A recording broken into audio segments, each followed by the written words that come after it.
Out of 5 dentists recommend the morning meeting for their patients who chew gum. Thank you for joining. This is the morning meeting. Dan, Sean, and I are going to run through what's happening today on the presidential campaign trail. Then we'll talk about it. Gab, gab, gab, gab, gab, yak, yak, yak, yak, yak. Pick a little, talk a little, pick a little, talk a little, and then we'll take your questions. This is a platform for everyone. It is not like a lot of media where it's just for liberals or just for conservatives. So if you're in the conversation, great. Conservatives, we're not going to talk at all about the Joe Biden thing because he's explained it. Just kidding. We will be talking about it. If you're watching on YouTube, welcome. We like having you watch there, live or recorded. If you go into the comments section, please, peace, love, and understanding. This is not a platform for attacks. If you're watching here on two-way, it's a great opportunity. All Americans, what do they put on their bucket list? To talk to Dan and Sean. So if you want to ask a question, please raise your electronic hand. We'll be getting to your questions before too long after I run through the daybook. And then, as I said, we kick things around a bit. The vice president is all over the place today. She leaves Washington at the early-ish hour of 10:10. Raleigh, North Carolina event at 12:30. Then she goes to Harrisburg, event there at 4:35. Again, lots of holes in the schedule for private meetings. And then Madison, Wisconsin, 8:30 Central Time, 9:30 Eastern Time tonight. So 3 battleground states in one day. President Trump, 2 battleground states in one day. North Carolina rally in Rocky Mount at 1 o'clock. And then he is in Green Bay at 7 Eastern with a guy goes by the name of Brett Favre. Is that how you pronounce it? Brett Favre. Just kidding. Tim Walz, Asheville and Greensboro, North Carolina. J.D. Vance is doing Joe Rogan. I doubt it will get 45 million views, but he's doing Joe Rogan. 60. And then say again? 60. Trump's up to 60? All right. Well, whatever Awesome. Trump's up to, I still don't think JD will get 45, but we'll see. Joe Rogan interview, and then is it Joe Rogan's not streaming today, is it? Do we know when that streams? I don't know. Anybody know? I'll ask him. All right, you ask. And then JD Vance is doing a town hall in Bedford, Pennsylvania, 5:30 Eastern Time, featuring former U.S. Representative, former Democrat Tulsi Gabbard, Hawaii 2. All right. This morning, the GDP figures came out. 104, please. These are very positive, and we'll talk about that. New York Times lead. Consumers are spending. Inflation is cooling, and the U.S. economy looks as strong as ever. So we'll talk about whether that is something that the Harris campaign can take advantage of.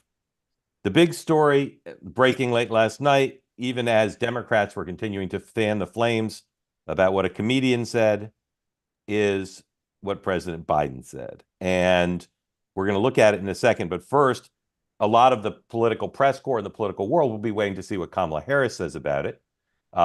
We think we have some idea. And there's a little bit of a preview, I think, of what she's going to say based on looking what her number 2 said. This is Tim Walz on GMA 103. The Republicans have seized on those remarks from President Biden yesterday, where they say he was calling Trump supporters garbage. He says he was talking about the comedian. What's your response to that? Did it step on the vice president's message? Well, the president's clarified his remarks, but let's be very clear. The vice president and I have made it absolutely clear that we want everyone as a part of this. Donald Trump's divisive rhetoric is what needs to end. He called this a garbage country and continues on from the enemy within. What you heard Vice President Harris say and what I say is there's a place for all of us here. And I think that's the one.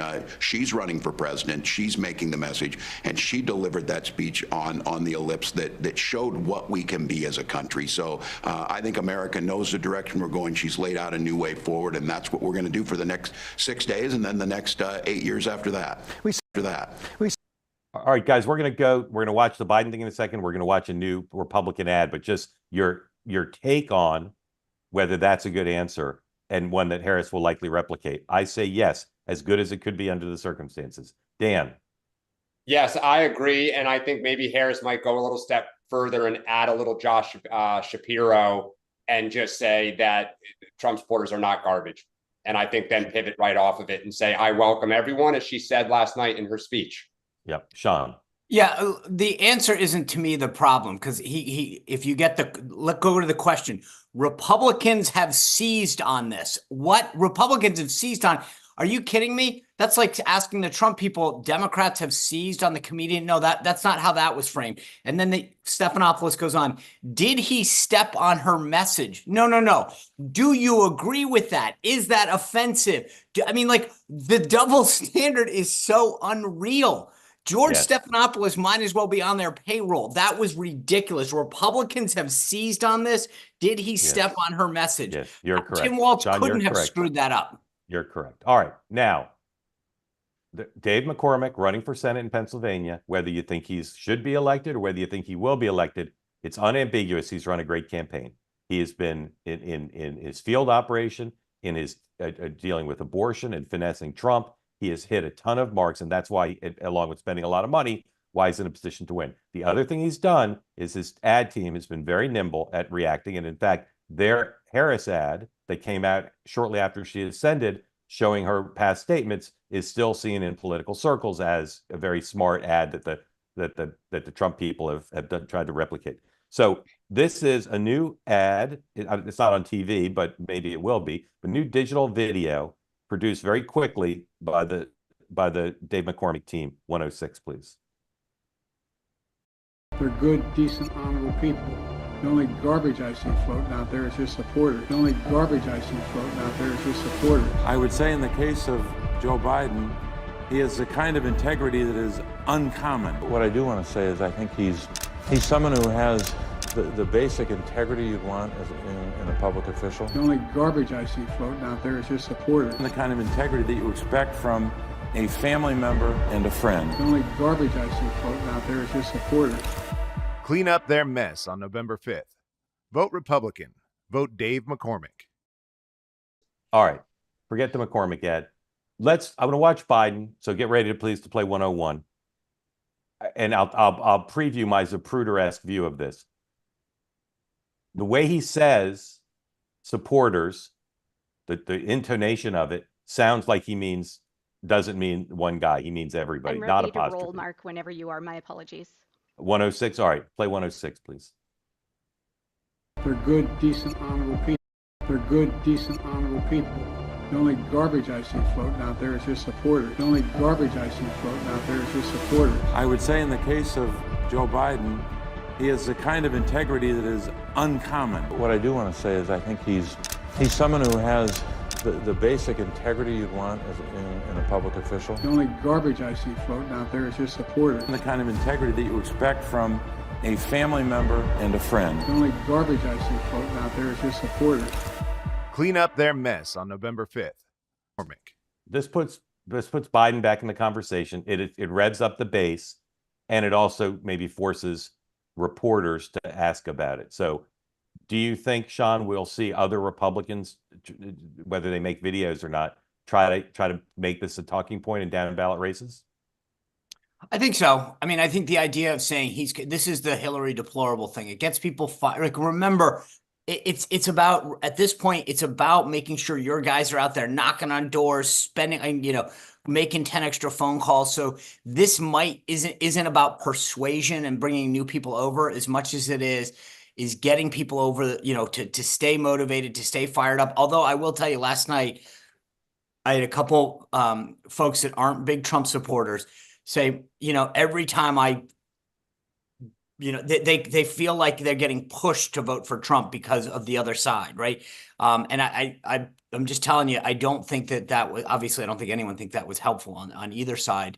But I think that this is going to be just one more thing that pushes people who kind of felt like maybe I want to vote for Trump and just going, all right, that's it.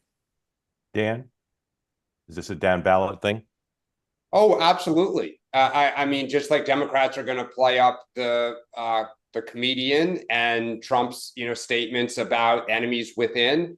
Absolutely. You will see this in ads up and down, and it's going to force Democratic candidates to have to answer this. And I think, again, Josh Shapiro hit a home run and did it the way I would recommend other Democrats do it.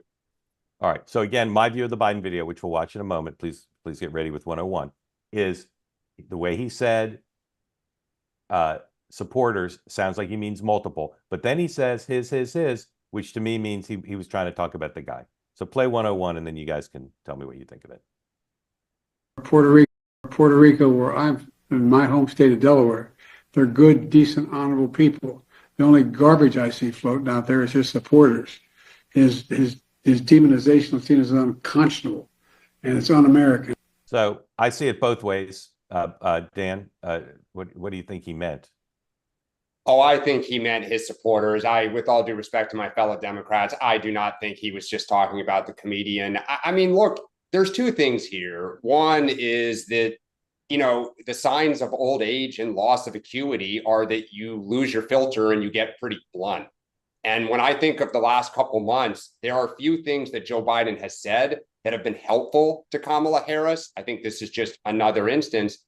I also think, and it's really frustrating, I think it's what he believes. And I think we hear it on of course, let's be clear. It's what almost every Democrat elected official in the country actually believes. That is what I was going to be the rest of my sentence. I mean, look, we hear it on this platform, right? That, like, how could anyone vote for Donald Trump, and whether they think they're stupid or garbage. And so, just as the comics statement plays to a stereotype of Republicans that Democrats, are jumping all over because they think this is what the Democrats believe, this plays to the stereotype that Democrats are patronizing and condescending. And to your point, Mark, I think it's what Biden really believes. And it's hard to win the other side's voters when you have no respect for them. And that has been part of the problem the Democratic Party has had in the last 9 years, trying to break through to Trump supporters. Sean. Yeah, look, among the three of us, with all due respect to Dan and you, I have the most experience mangling words and screwing up on a public stage. So I will just say that, like, the idea that everybody rushed out and was like, here's what he meant. I mean, we played the video. He said it. He can say he didn't mean it. He can say that he screwed up. But to start to play the Tim Walz grammar game is insane. I mean, there's that's to me, it's not even a close call. You don't have to watch the tape. So I agree with Dan on this. I think that he's the uncle that's coming to Thanksgiving that says, Trump's crazy. I don't know how any of us could do this. How the heck could you support him? I mean, we see it every time. And this is, there's two sides of this, right? I mean, the folks on Trump team can't believe that you're voting for Harris. But this is, I don't think that there's any doubt he thinks this. He can't believe he's outraged that people could be voting for him. So, all right. What's the one reason? I don't think that this. The one reason Biden ran for re-election here was he detests Donald Trump. I mean, that is the right. Well, but isn't the reason he ran in the first place? And he thought he was the only one who could beat him. Exactly. But that was the 2020 race too. He said the only reason I ran is because of Charlottesville. He didn't run because of policy. So I don't know why this is that shocking. But all right. There's a ton of topics we want to get to when we go to Q&A. Dan, you're getting in this conversation. The other Dan Olivo, because I can see how vociferously you feel about this. So get ready, Dan. You're coming in. We'll talk more about it. Let's quickly touch on some other things. Universal praise for her speech last night. The staging, the crowd size, her performance, the messaging. Dan, will it matter? It doesn't get very much coverage in the battleground states today. Does that speech matter to her chances of winning? I hope so. I hope that it penetrates. The people who are undecided hear it. I mean, to your point, Mark, I thought from A to Z, it was excellent. I mean, excellent. It was the excellent. stagecraft was phenomenal. I mean, when you just look at a crowd of 70,000 kind of joyful people and the White House kind of, lit in the background versus the last time, when Trump spoke there, it was great symmetry. I thought, for the first time, like, that speech, I wish, is what we heard at the convention and have heard all fall. And to be charitable, a candidate running for president takes a couple months to kind of get their sea legs, fine tune a message. Yeah. So I hope that it resonates. And if nothing else, if she takes this message for the next week and is in 3 or 4 states a day and pounds away at this, it is the best I have heard from Kamala Harris this campaign. I totally agree. And if that's her closing stump speech and she delivers it, I really think it appreciably helps her chances of winning. Yes. Sean. I think the thing that I thought was interesting is, well delivered, sure. But I felt like it was every talking point that I've heard from her. There was nothing new, which I kind of felt like That's called discipline. That's called discipline. Fine. But what I'm saying is there was no tweak of, hey, I mean, there was nothing new. It was here. I was just, the backdrop was different. I wish they had panned in a little closer to see Biden and watching it from the White House. I mean, I do think it is interesting that you literally did it at the White House, and you've got the sitting president feet away, and you kind of ignore, by the way, I'm getting breaking news. The JD Vance thing will, hold on, I'm being told it may come out this afternoon, though it might come out tomorrow morning. That's very good breaking news.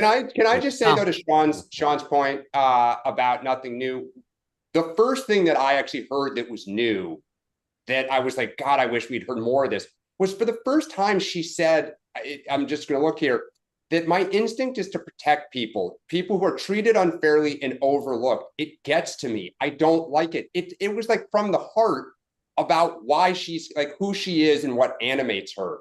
Totally In agree. the past, it's like, I'm from a middle-class family, and Totally just agree. we all roll our eyes. But I finally heard a little bit, which we've heard from voters, they're screaming for, like, what do you care about? And that was great. Yeah. Republican confidence, right? You see it in James Blair's interview in Semaphore, which I linked to in the day book. You see it in the way the Trump folks talk about the Electoral College.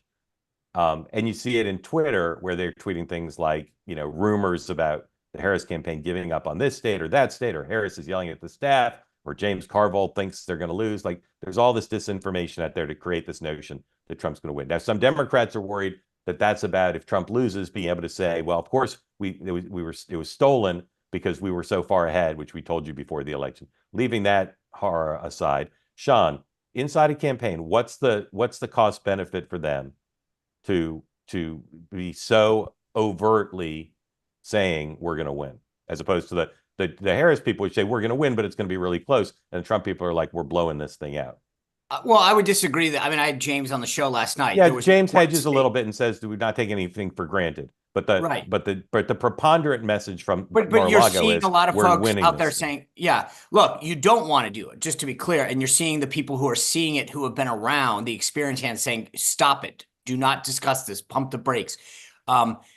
When that feeling happens, that's when people get that lazy. Don't knock on that extra door. Don't continue to make the phone calls.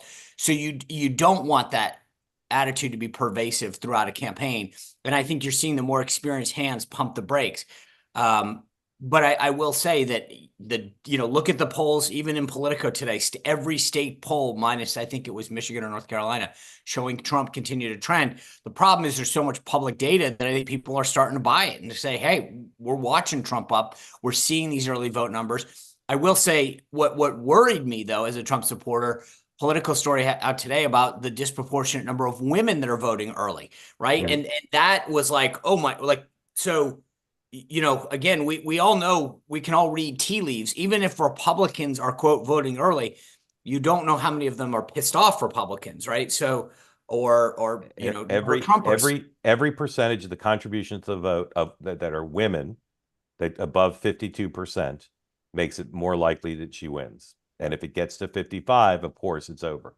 Dan, what do you think about the confidence? I think the top of the ticket, Trump himself does not do, it's really close and we need to, he is all. But what Trump does do is say, we got to win it big, keep knocking on doors, because if we win it so big, they can't steal it. Of course, but he has to say, I'm leading in every single state. I'm up big time, right? Like, it's just kind of his MO a little bit. But I think, Mark, to your point, like, there are some signs, not only that are women voting at a very high number.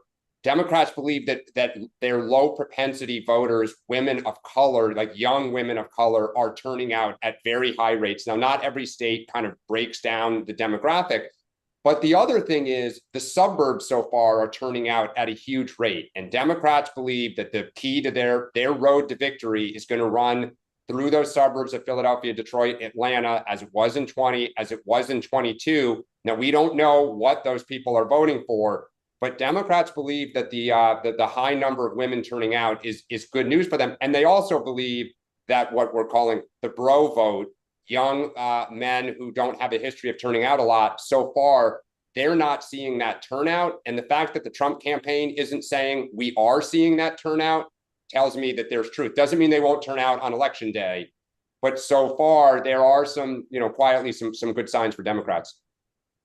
Dan, what do you make of the economic numbers, the positive GDP figures, and whether the campaign can use that? Look, you'd always rather have good numbers than bad numbers. And I think at the same time, kudos to Elon Musk. I don't say that very often. And Howard Lutnick, the co-chair of the Trump transition, who both in the last 24 hours have said that, yes, Trump is going to put all these tariffs in place. Yes, there may be short-term pain. Their argument is it will lead to, better long-term solutions or outcomes, I should say. But the fact that you are hearing these people say tariffs will cause pain, likely inflation, and then there's a story in the Post today that companies, as they have to do, they have a fiduciary to their to their customers and to their shareholders, are readying price increases to offset tariffs. And the fact that this is going public from Trump supporters, along with good economic news under the Democrats, is good for Harris. While Sean responds, put up 105, please. Yeah, I would just say that, just remember, it depends on your eye and the beholder. The CNBC headlines were not fantastic for their campaign. It says less than expectations. I've said this before. I'll say it again. Economic and crime data is a gut, visceral stuff. So you cannot say, guess what? Did you see the economic news? You're doing better. You either personally feel you're doing better or not. And so I agree with Dan. It never hurts to have positive news to tout. But at the end of the day, to tell somebody who's going to the grocery store, I know bananas are higher and eggs are higher and you're paying more for lemons and beef and all that. But don't worry, we just got a new government report.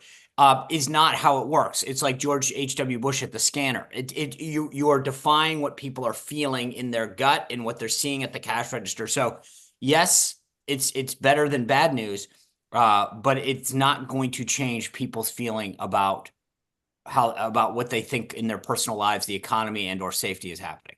The one thing, Sean, though, because I completely agree with you, I think in most people's gut, they don't think tariffs are good.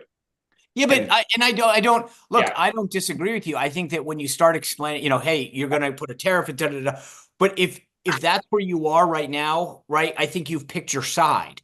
If you're into like the idea that you're thinking long term, like, hey, you know what, if these tariffs go in and there's an additional cost and that's going to trickle down. I mean, like, I just don't think that's how voters calculate. And by the way, President Trump, because that's what he'll be called at that point, the 47. I mean, like, if you're basically saying, gosh, you're going to have buyer's regret at some point. Okay, well, we'll deal with that down the road. But I think for now, I'll just take the win. All right. Welcome in, Norvilla and Dan. We're going to get to you in a second. If you want to get in the conversation, please raise your hand. Delighted to have you both. You're both labeled, I hope correctly. Norvilla, you're a Trump supporter?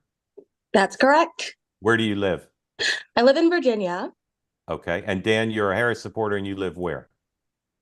All right. Norvilla, you start. What did you think of what President Biden said, please? Well, I believed him. I mean, he said what he said, called us garbage, and I believe him. Okay. I mean, it's very simple. All right, Dan's going to explain the alternative point of view because I saw him shaking and nodding. Dan, what do you think President Biden's comment is about? Well, I think he literally meant, the people that were saying the nasty things at the rally, and that's it. I mean, Biden engaged with Trump supporters, I think, at an event where he put on a Trump hat. So to say that, he feels this way about, half of the American people is absolutely ridiculous, and it's just, I don't know. Trump has a deplorable moment every single day. And we just say, oh, Trump's being Trump. That's just who he is. It's just absolute. And I respect all three of you. And Dan, I mean, I don't know what, I don't know what else to say, but that was, I don't know. All right. Norvilla, what's on your mind, please? So I couldn't vote for Trump in 2016 because I was not a legal citizen yet. I'm an immigrant from St. Lucia in the Caribbean. But in 2019, I became a legal citizen. That's after 8 years of waiting. So immigration is a huge issue for me. It's not fair that people can just walk across the border, get free stuff, and I had to work hard. I had to wait. And so I voted. I was in New York in 2020, so I didn't even bother voting for him, but I wanted to. And this year I voted early for him in Virginia. What's on my mind is whatever happened to safe, legal, and rare for abortion. We are now full throttle, let's kill our kids, like let's have the ability to kill our kids throughout all 9 months. Like, what's going on in America?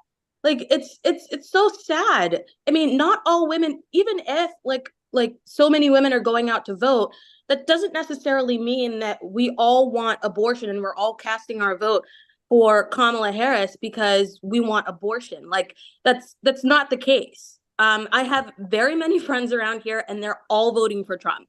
So, okay. Well, we're glad you're here in America with us. Thank you for coming. And I'm being glad so to be here. It's being so an patient. amazing country. It really is. Dan, respond to what, if you would, you can pass if you want, but respond to what you said about abortion, and then we'd love to hear what's on your mind. Oh, we completely disagree. I don't want to get too far into it. I think it's a woman's choice. I have an 8-year-old daughter, and the laws, going the way they are. I worry for her, if anything were to happen to her. So I think it's between a woman, her doctor, her family, and that's it. And like Tim Wall says, mind your own business. Okay. Dan, what's on your mind? Well, I feel good about the race. I think Kamala's going to win convincingly. That's just the way I feel about it. I think women are going to come out in droves, and I wasn't feeling too good about it a couple weeks ago because, you listen to the media and you get influenced. But I really think that it's going to turn out well. So I'm very confident she's going to win. Dan, can you explain why Donald Trump has so much support? What is it about Donald Trump or about the country that allowed him to win so much support? I think he's a great salesman and a brander, and he's selling what people want to say. His supporters. He's giving them permission to say what they want to say and how they feel, and he's very good at it.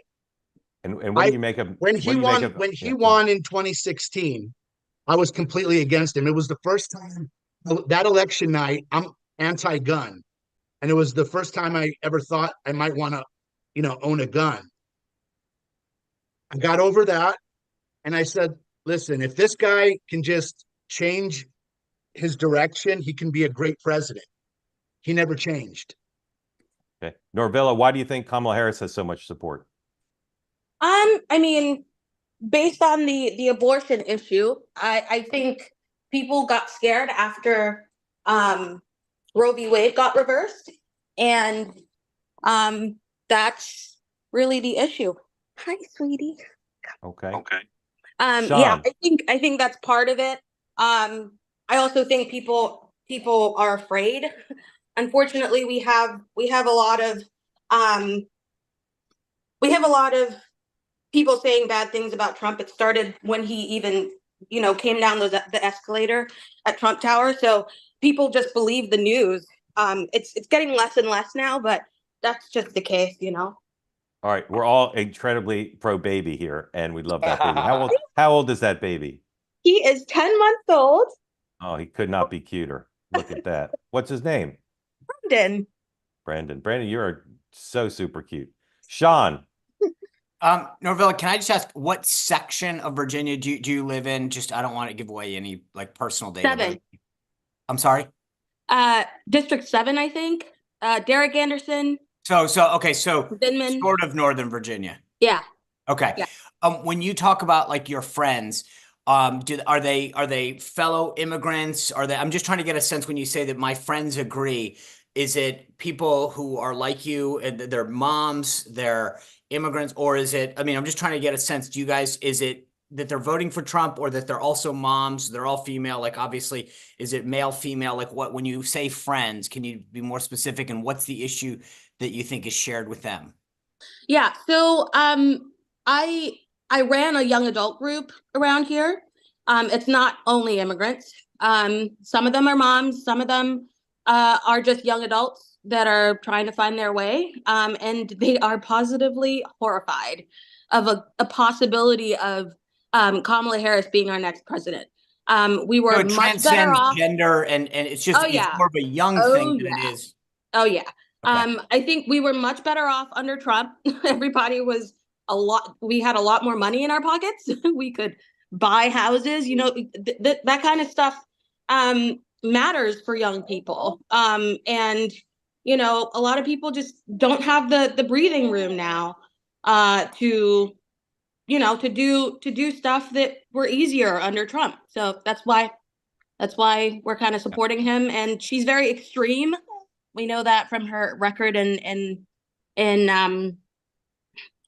California. And I do have Black friends up in PA actually, and they are very excited to vote for Trump. And one of my friends told me that her Black family, who have been lifelong Democrats down in Florida, are voting for Trump. And she was like super surprised that was happening. So I think I'm hoping that the anecdotal evidence in my life is going to show that Trump is going to win next week.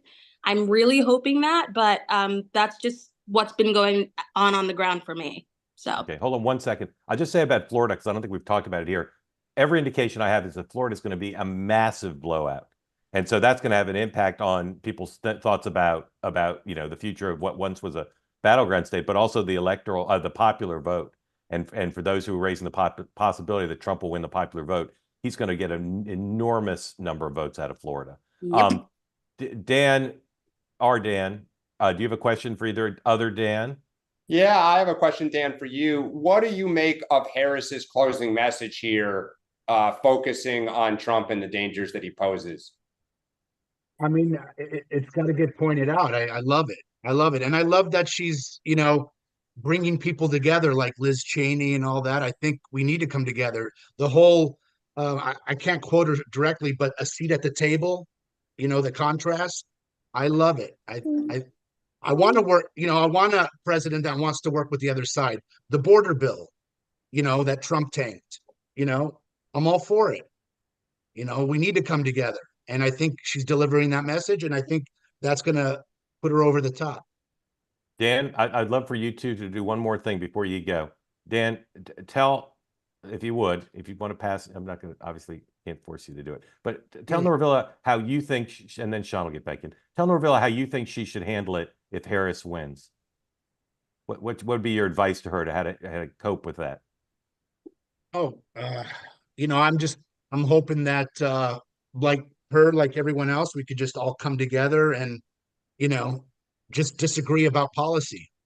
Yeah. And Norvella, what would be your advice for Dan if Trump wins? I'd say just think back on the golden days when he was president again. You're not going to die. We're all going to be okay. And yeah, the initial shock is going to wear out, and your life is going to move on. All right, Sean, do you have something for these two? Yeah, I just want to say, Dan, first, I want to start with a common ground. Go Dodgers. I never thought easy to be for the Dodgers now. Oh, no.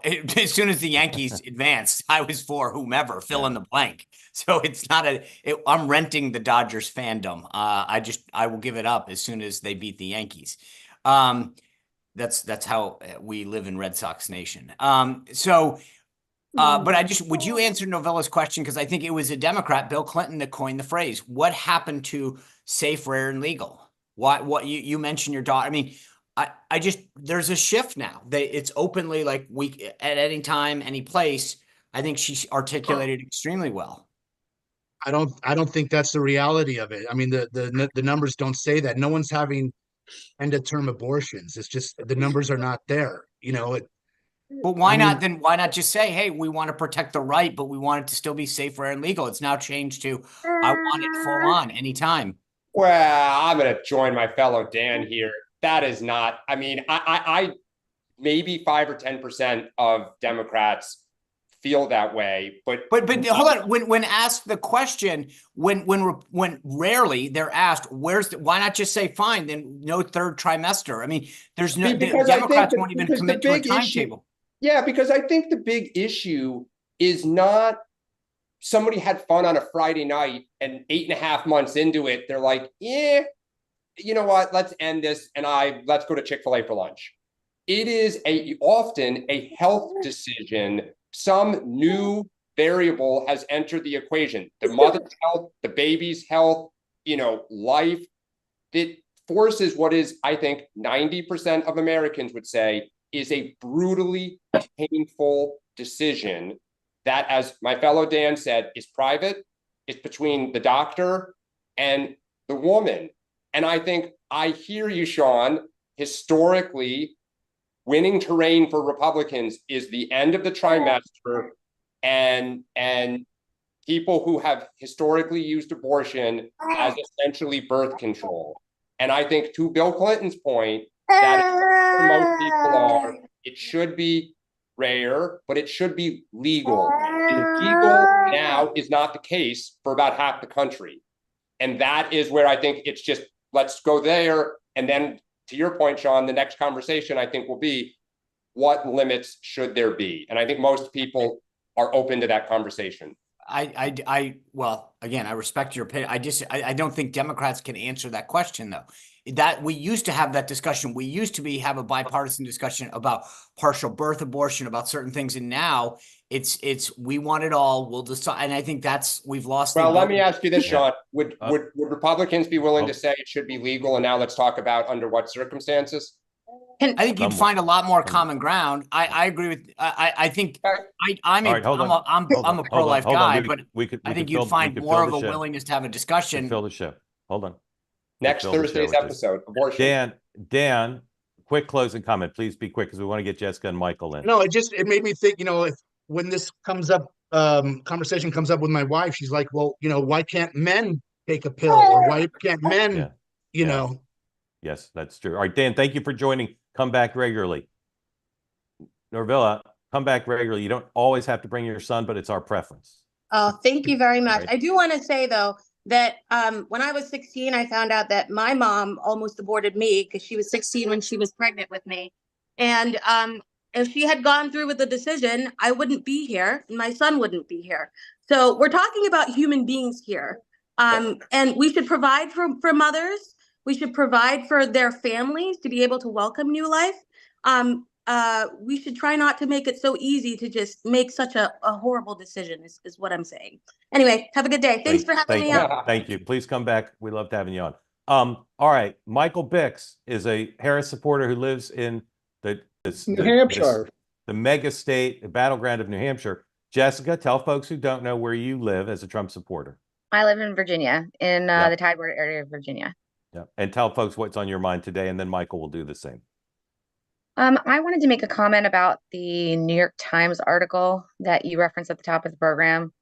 And I feel like just to say that the economy looks as strong as ever. I mean, it might look that way for folks that are retired pulling from a 401k, but for, most middle class folks, at least that I know, I mean, it just seems really out of touch to say something like that. And I think it's been a really tough 4 years for everybody that I know. And when people that are having to sell belongings on, like Facebook Marketplace to pay for Christmas gifts for their kids this year, it's almost like a slap in the face. Thank you. I think Democrats though are saying it's the greatest ever. I look, I think this is the balance that's trying to be struck is it's not as bad as Trump would lead you to believe, in the sense that statistically it's not horrible. It's not. But to Sean's point, and for millions of Americans, it is not good. And I think that is where Harris has tried to kind of strike. Biden couldn't get past it. It was just, we're better than the rest of the world. Here are all the things I did that, made it less bad. And why can't you be grateful? Which was the most tone-deaf, ridiculous thing to try to argue.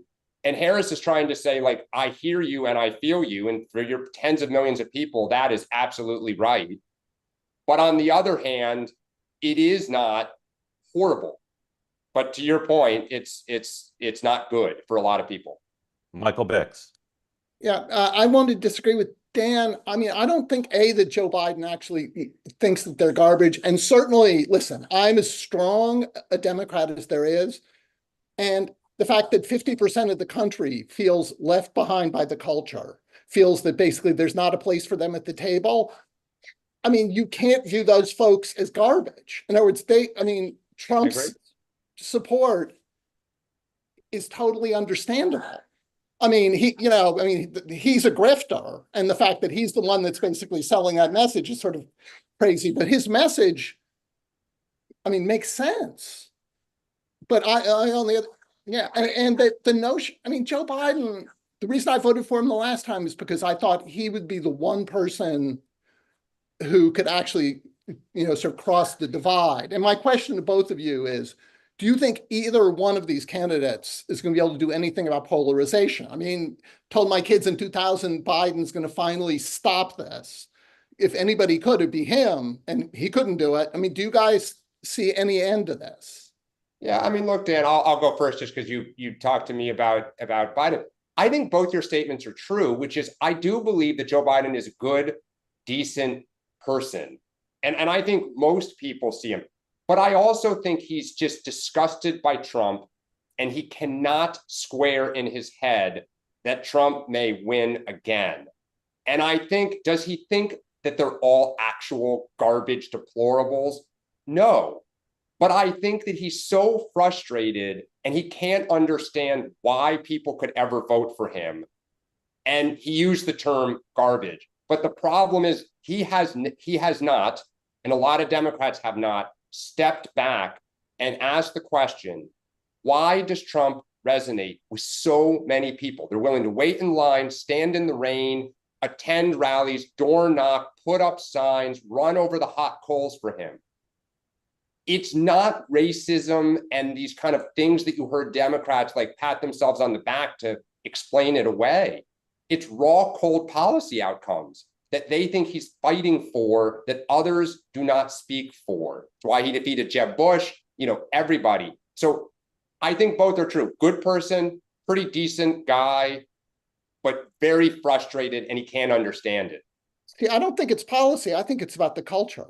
I mean, I think that there is this focus, and I'm all for trans rights, but whether it's trans rights, gay, you just look at the internet, and there are people who feel completely left behind by the culture. And more than anything, I mean, I don't think it's any policy proclamation, because his policies, I mean, if you look at them, they do help the rich. But I mean, there's this sense that the culture is leaving a large chunk of the nation behind, and that there's not a place for them at the table. But Dan, go back to 2016. Yes. He was against immigration, and he was called basically, I mean, not a Nazi, but a racist. He is now, it is almost mainstream, right? The country is now wrestling with, to what extent do we deal with the immigration problem?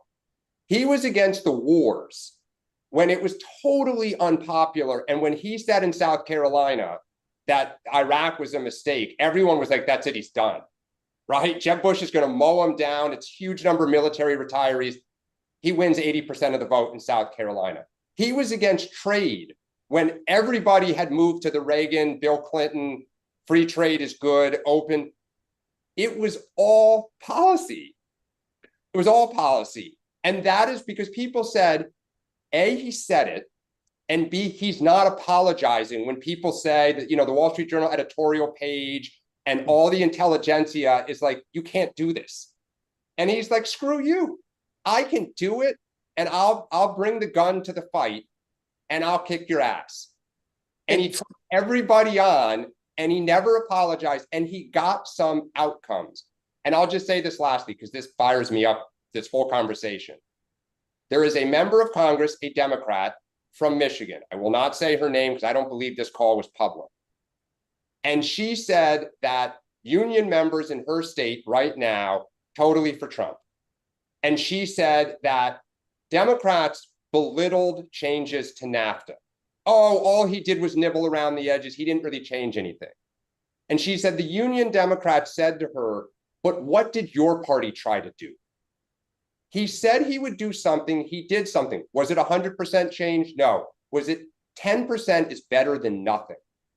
What have you done to fight for our jobs every day? This is a Democratic congresswoman who badly wants Donald Trump defeated. All policy. And the attitude look, screw you. I think that Dan just explained this probably better than anyone I've heard in the last 8 years.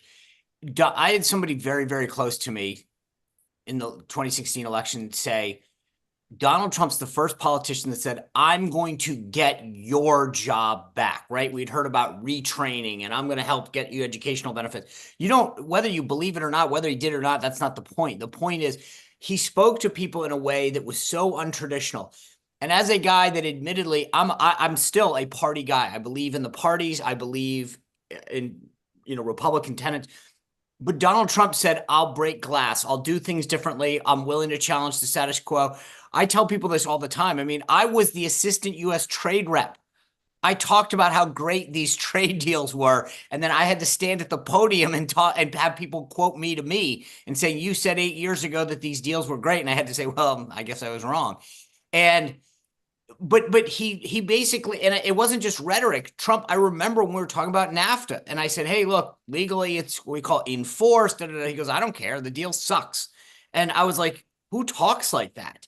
And he was like, I'm just going to call Trudeau and we're going to say that in Obrador and say that we're renegotiating. And he did. And I was like, no one does that.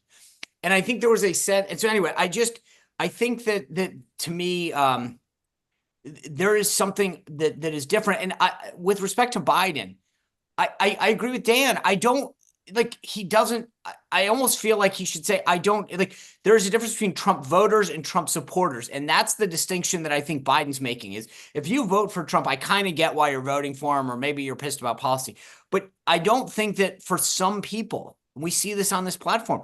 If you're a diehard supporter, you don't understand with all the data that I have for my team, how can you be a supporter of the other team, right? That's the difference between a voter and a supporter. I think that's what Biden was saying last night. I don't think he meant to say it, but I do think he believes it. And then lastly, I will just say to the nut of your question, Michael, I wish I could give you more hope, but I don't see either side. I think Kamala Harris is saying talking points. I'm going to be the president for both people. If she were to get elected in 10 seconds, she would be going back to the 2019 version of who she campaigned, her campaign, which is all these progressive causes because she wants to get reelected. I think that's who she truly is at her core. She'll cater to the base. She'll cater to the progressive wing. And I don't think that Trump will look for common ground either, to be honest with you. I think he'll go to 2025. Huh? He'll project 2025. He'll wrap his arms around it just like she will 2019. No, I mean, well, look, that's a great come on. I mean, if you're going to go down that road with her, you got to go down the other road. No, I'm saying that. Well, look, I just will Trump cater to the right? Yeah, but I mean, I think each person is going to go to their corner. But I don't think that that's surprising. I will say this: if you're looking for any glimmer in the future, I think it's going to take a second-term president who is willing to say, "I don't care anymore. There's certain things that I'm going to do," but you're not going to see it with a first-term president. Or Trump. I mean, Trump will be, he'll have a second first term, but I just don't see this happening anytime soon in our politics. So Jessica, you have sat so patiently and quietly. Is there anything? And Michael, I love the passion, man. I could chat all day here. Yeah, I just wanted to add one other thing. So I have, I have friends who are Democrats who identify as liberal. And, in the conversations that we have, I've had one of them say to me, she lives in Minnesota, and she's told me that, she hates Trump with every fiber of her being. She agrees. I mean, she loves Walz. But she said that she cannot afford to be a Democrat in this economy. She's a stay-at-home mom of 4 and, is struggling to feed her family. So I think that, Trump, I don't know many people in my circle that actually really like his personality, but I'm just looking to be able to take care of my family. And I think a lot of people feel that way, but I think it says a lot when people say, I hate Trump, I can't stand him, but I have to be able to feed my family. Yep. I think by the way, and I know, like, as a guy who loves to preach about data, anecdotally, I hear that story over and over and over again. I don't like him. I don't like his personality. Blah, blah, blah. I can't believe I'm saying this, but ... I'm going to vote for him because of the economy or whatever. And again, it's anecdotal. It's like how many yard signs you see going down a street. It doesn't mean anything. But I will say, as a Trump supporter in the last 8 years, normally the conversation went like this: "Hey, can I talk to you privately in a soundproof room?" And suddenly people are willing to say this, like, "I know there's a lot of people around us, but I want to tell you something." The dynamic has shifted where more and more people are comfortable making it very clear, I'm voting for Trump. So, love this program. Love you guys. This has been so great, and I think we really need more all right, platforms let's like turn this. Virginia red. Thanks, appreciate it. And Can thank we you, bring Michael. in Henry? Seriously, thank you for coming on and your passion, and I love it. And you represent tens of millions of people. Like, you seriously. And Jessica, Hopefully, Jessica, you represent about 77 million people. yeah. Can we bring in? I want to bring in Harry. He is an independent in Pennsylvania. So of all people, like, this is someone who I think has probably got. By the way, I want to just say this: if God willing, we're doing this in 4 years. Somebody gave me a great idea when I was in Arizona, Dan, and they said, I wish I had saved all they were a swing voter. Their household had a registered Republican, a registered Democrat. And they said the pile of mail in the last 2 weeks. And I said, we should do an experiment on the morning meeting where we ask people to save the mail that comes to their house. And we start, showing it off. So, and Henry's the perfect person because he's an independent. Henry, where are you in Pennsylvania? So Montgomery County, Philadelphia suburbs. You are ground zero. You are. You could probably invite them to your house and they both come. Yeah. So, and my wife is a poll worker too. So she works the polls every year for every election and has been for a long time. Well, bravo to her for doing that. Yeah. Tell us, where are you on this election, and what have you done in the past as an independent? Yeah, so a little history. So I've been a lifelong Republican up until about 2019, 2020. And frankly, just kind of got tired of the rhetoric and the going away from the traditional conservative Republican values. So respect everybody's opinion and how they want to vote and all that. I never try to change anyone's position. I like having dialogue, although I have to admit the dialogue lately is less and less because people just don't seem to want to talk about the issues. And I really enjoy tuning in on this platform, although I will say that I don't go into the chat anymore because I felt that it kind of had gotten a bit toxic. But I'm kind of a guy who's like Admiral McCraven. In fact, I would have loved to have seen him run for office. I loved his op-ed on the 28th in the Wall Street Journal. So a lot of his feelings are how I truly feel about the election. I have 2 daughters, 23 and 20. Just visited both of them, one in Boston, one in DC. The one in DC actually works at the White House. She does tours, works for the National Park Service at the Visitor Center. So and again, I have conservative values, but I decided to become an independent. I'm in the middle. We have a lot of controversy in my area. My wife is a building substitute high school teacher. Our school board in our area, you may have seen some of the things. We have a guy on the school board who's a member of the 3 Percenters. He made some lewd comments about Vice President Harris and other people on social media. So that has become very controversial in our area.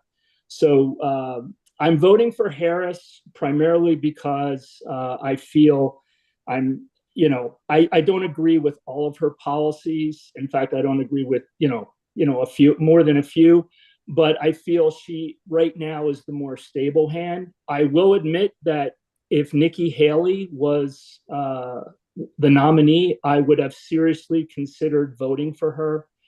I don't think I would have voted for DeSantis if he was, but I would consider Haley. I think the party made a big mistake. So another reason why I'm voting for Harris is I hope to see a reset of the Republican Party. I am hoping that if Vice President Harris does become our president, that Senators Thune, Barrasso, Ernst, Shelley, Kaplan-Moore, they kind of take back the party and try to get it back going in the direction that I feel it should be.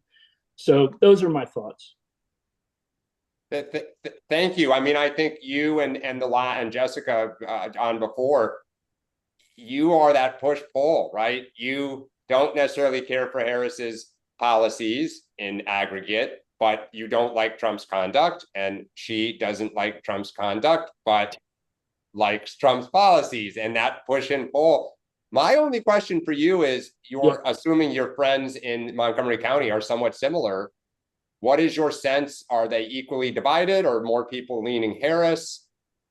Yeah, great question. So in my area where I live, our township and our general area, it's very Trump, very MAGA in my area. So I'm talking about my neighborhood area, you know, within about maybe 10 square miles or so. Once you get outside of that, then it's a mix. If I go north, up 476, it's heavy Trump country, you know, the Northeast, North Central, that's definitely is very red, very, very MAGA, very Trump. But in, you know, the closer you get to the Philly burbs in Montgomery County, it's primarily, you see more Harris signs than you do Trump signs. So, yeah, and Sean, I'm happy to go out to my dumpster. The trash goes out tonight if you want me to haul in all the ads that I've put in there just this week since I got back from DC yesterday. I wasn't sure where you were going with that for a second. Yeah, I was like, when you said dumpster, I was a little concerned.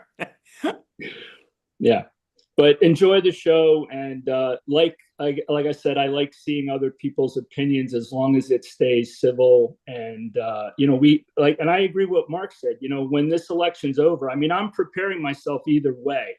You know, whoever wins, it's like we got to get down to business. I'm more supportive of politicians who really, you know, want to like work with people. And like in Penn, you know who I would love to have seen for Speaker of the House? I would have loved to see Brian Fitzpatrick.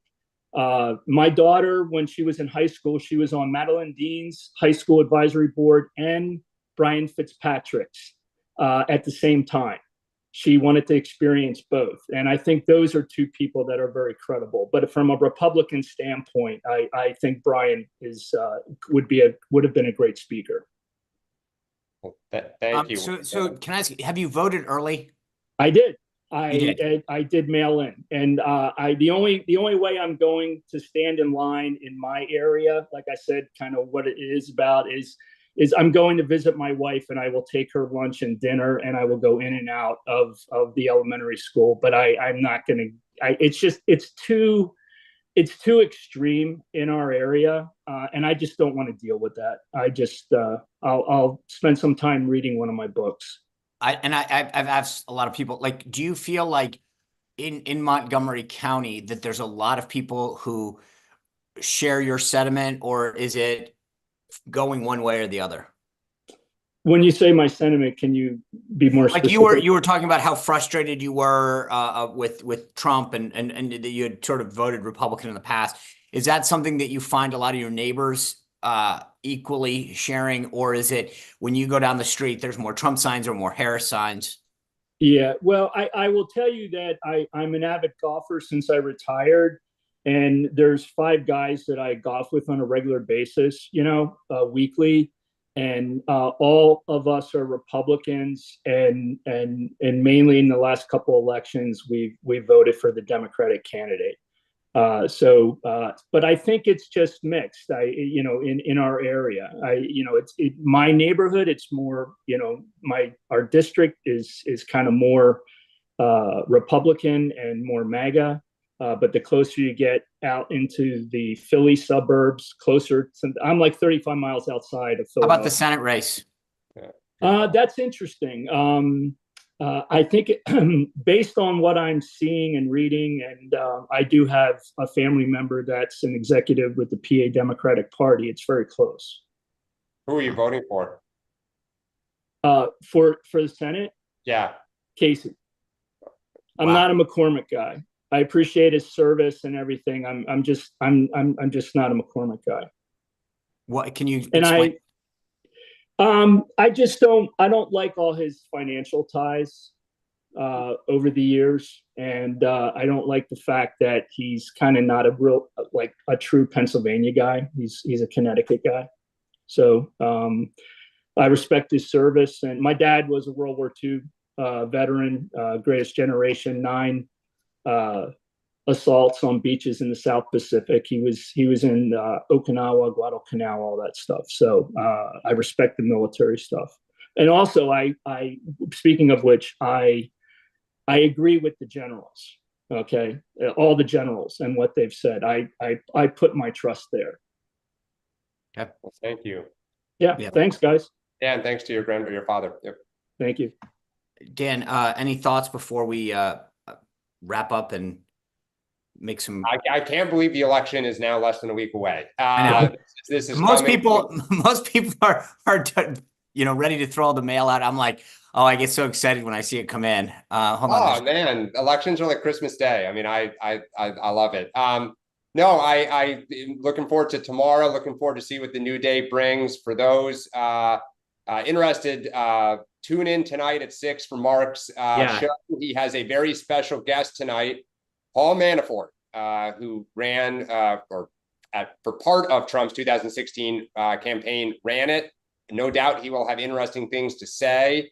And Mark will also recount, obviously, all the day's news, and no doubt he'll have plenty of content.